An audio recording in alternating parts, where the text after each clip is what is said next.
কিসের এত চিন্তা? তোর আপন মানুষের অভাব আছে নাকি? কিসের আপন মানুষ? কে আপন মানুষ?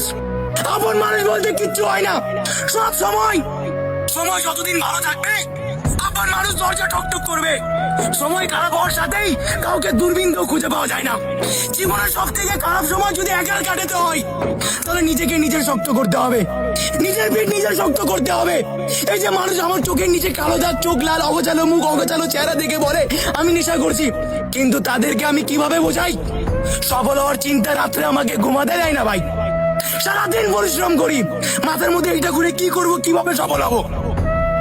আমি সেই মানুষগুলোকে জবাব দিতে চাই, সেই মানুষগুলো আমাকে তুচ্ছ মনে করেছে। আমি সেই মানুষগুলোকে জবাব দিতে চাই, যে মানুষগুলো আমার চোখের সামনে আমার মাকে তুচ্ছ মনে করেছে। তারা মনে করেছে যে শুধু তাদেরই সময়, কিন্তু তারা এটা জানে না গাড়ির চাক্কা একবার নিচে একবার উপরে, সময় আমারও আসবে। আমার ধৈর্য, আমার পরিশ্রম একদিন আমাকে আমার সফলতা এনে দিবে ইনশাআল্লাহ।